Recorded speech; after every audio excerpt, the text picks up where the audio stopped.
Good morning. Good morning. നിങ്ങൾക്ക് എന്ത് വേണം? Good morning.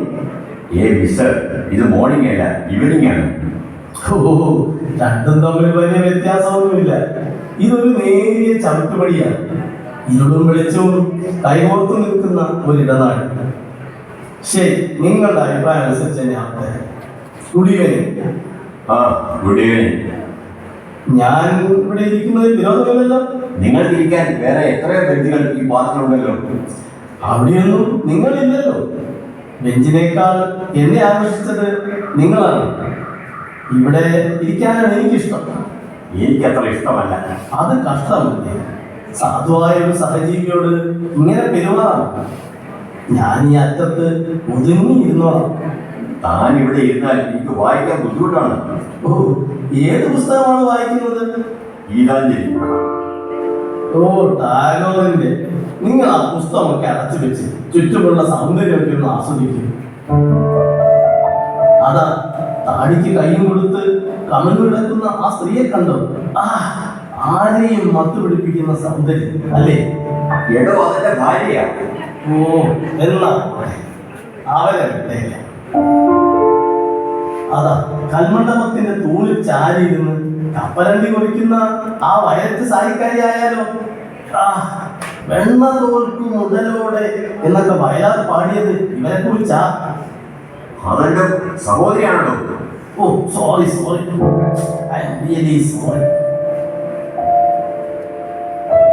താൻ എന്തായി തിരയുന്നത്? ആരുടെയും ഭാര്യയും സഹോദരിയും അല്ലാത്ത, അബ്സ്ട്രാക്ട് വകുപ്പിൽപ്പെടാത്ത അമൂർത്തമായ സ്ത്രൈണ സൗന്ദര്യം എവിടെയെങ്കിലും ഉണ്ടോ എന്ന് നോക്കിയായിരുന്നു. താൻ ആള് കൊള്ളാമല്ലോ. ഇപ്പൊ എന്നെ കുറിച്ച് അല്പം മതിപ്പ് തോന്നുന്നുണ്ടല്ലേ? ഇവിടെ ഇരുന്നോട്ടെ. പക്ഷേ ശല്യപ്പെടുത്തരുത്. സംസാരിക്കുകയുള്ളൂ. എനിക്ക് വായിക്കണം. എനിക്ക് സംസാരിക്കണം. താൻ എന്നെ മനഃപൂർവ്വം ഉപദ്രവിക്കാനായി ഇറങ്ങി തിരിച്ചിരിക്കുകയാണ് അല്ലേ? Not at all. ഇതുവരെ തികച്ചും അപരിചിതരായിരുന്ന രണ്ട് സഹജീവികൾ തമ്മിൽ പരിചയപ്പെടുകയാണ്. ജീവന്റെ വികാസം തന്നെ ഇത്തരം പരിചയപ്പെടലിലൂടെയൊക്കെ അല്ലേ? ആട്ടെ, നമ്മുടെ അച്ഛനും അമ്മയ്ക്കും അടുത്ത് പരിചയപ്പെട്ടിട്ടില്ലായിരുന്നെങ്കിൽ നമ്മൾ ഉണ്ടാകുമായിരുന്നോ? താൻ എന്നെ വായിക്കാൻ സമ്മതിക്കത്തില്ല അല്ലേ? ഞാനല്ല വായിക്കാൻ സമ്മതിക്കാതെ. ഇരുട്ടാണ്. ഇരുട്ടത്ത് വായിച്ചാൽ കണ്ണിന് കേടാ. നിങ്ങൾക്ക് എന്റെ ആരോഗ്യകാര്യത്തിൽ വളരെ ശ്രദ്ധയാണല്ലോ. അത് പിന്നെ ചോദിക്കാനുണ്ടോ? നമ്മുടെയൊക്കെ ആരോഗ്യകാര്യത്തിൽ സർക്കാരിന് തന്നെ എന്തൊരു ശ്രദ്ധയാ. അതിനായി ഒരു പ്രത്യേക ഡിപ്പാർട്ട്മെന്റ് തന്നെയുണ്ട് ഒരു മന്ത്രിയുടെ കീഴിൽ. കഴിഞ്ഞ 6 മാസമായി ആ ഡിപ്പാർട്ട്മെന്റിന്റെ ചെലവിൽ ചികിത്സയിലാണ് ഞാൻ. എന്താ അസുഖം? അത് ഇതുവരെ മനസ്സിലായില്ല. ഭ്രാന്ത്. അതെ, ശുദ്ധ ഭ്രാന്ത്. ഇൻസാനിറ്റി. സത്യമാണ് പറയുന്നത്. ഇത് നല്ല ഭ്രാന്തിനേക്കാൾ വലിയ സത്യമുണ്ടോ മിസ്റ്റർ? ഭ്രാന്തൻ സത്യമേ പറയൂ. അതെ, താനിപ്പോൾ എവിടെ നിന്നാണ് വരുന്നത്? ഭ്രാന്താശുപത്രിയിൽ നിന്ന്. ഇതാ ഇതാ ഇത് കണ്ടോ? എന്താണത്? ഇതിലെയാണ് ഹൈ വോൾട്ടേജ് കറന്റ് കടത്തിവിട്ടത്. തലച്ചോറിനെ ഞെട്ടിക്കാൻ, വലിഞ്ഞു മുറുകി നിൽക്കുന്ന ഹൃദയതന്ത്രികളെ പൊട്ടിക്കാൻ, അല്ലെങ്കിൽ പൊട്ടിയത് കൂട്ടിയൊട്ടിക്കാൻ. അതെ, എന്നിട്ടിപ്പോൾ സുഖമായോ? ആർക്ക്? എനിക്കെന്നും സുഖമായിരുന്നു മിസ്റ്റർ. അതല്ല, തന്നെ ഡിസ്ചാർജ് ചെയ്തോ? അല്ല, അബ്സ്കോണ്ട് ചെയ്തതാണ്. മതിൽ ചാടി. എപ്പോ? 1 മണിക്കൂറൊക്കെ ആയിക്കാണും കേട്ടോ മിസ്റ്റർ.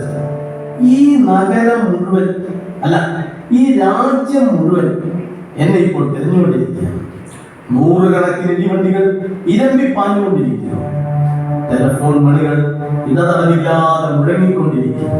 വയർലെസ് തരംഗങ്ങൾ അന്തരീക്ഷത്തിൽ മാറാതെ കെട്ടിക്കൊണ്ടിരിക്കുന്നു.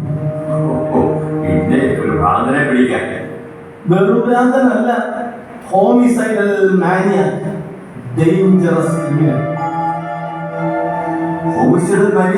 അതെ, ഞാൻ 2 പേരെ പച്ചയ്ക്ക് കുത്തിക്കൊന്നവനാണ്. കുത്തിക്കൊന്നു? അതെ, ഓരോ കുത്തിനെ കൊന്നു.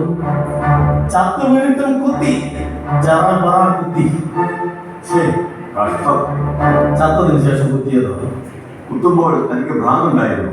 അത് ഞാൻ എങ്ങനെ പറയാനാണ്? മനഃശാസ്ത്രജ്ഞന്മാർ പറയുന്നു എനിക്ക് ഭ്രാന്തുണ്ടെന്ന്. ഇന്ത്യൻ പീനൽ കോഡ് പറയുന്നു സുബോധത്തോടെയുള്ള കൊലപാതകമാണ്. സെക്ഷൻ 302 അങ്ങനെ രണ്ടഭിപ്രായമാണ്. എന്നിട്ടെന്താ തൂക്കാൻ വിളിച്ചു. തൂക്കം വിളിച്ചോ? എന്നിട്ട് തൂക്കില്ലേ? തൂക്കിയിരുന്ന ഞാൻ ഇങ്ങനെ നിങ്ങളുടെ മുമ്പിൽ ഇരിക്കുമോ? അപ്പൊ നിങ്ങൾക്കും കുറേശ്ശെ ഭ്രാന്തുണ്ട് അല്ലേ? സമയമല്ലാതെ വൈകി, ഞാൻ പോവാം. എന്റെ കഥ കേട്ടില്ലല്ലോ. എനിക്ക് കേൾക്കണമെന്നില്ല. എനിക്ക് കേൾപ്പിക്കണമെന്നുണ്ട്. നോക്കിക്കേ, ആ സ്ത്രീകൾ അവിടെ ഇരുന്ന് വിഷമിക്കുന്നുണ്ടാവും. ഞാൻ പോട്ടെ. അവരിയ്ക്കുകയല്ലോ, കൊടും കൈ കുത്തി കിടക്കുകയല്ലേ.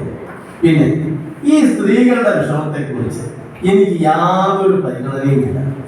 ഒരു സ്ത്രീയാണ് ഇതിനെല്ലാം കാരണം. സ്ത്രീയോ? അതെ, അവിടെ ഇരിക്കും, ഞാനെല്ലാം പറയാം. ഇരിക്കും. വേണ്ട, ഞാൻ ഇവിടെ നിന്നോളാം. ഭയമാണല്ലേ? ഏയ്, എനിക്ക് ഭയമൊന്നുമില്ല. ഉണ്ട്, നല്ലതുപോലെ ഉണ്ട്. സാരമില്ല, ഭയം ഒരു കുറവല്ല. മനുഷ്യനിലെ പരിശുദ്ധവും പരിപൂർണവുമായ വികാരം തന്നെ ഭയമാണ്.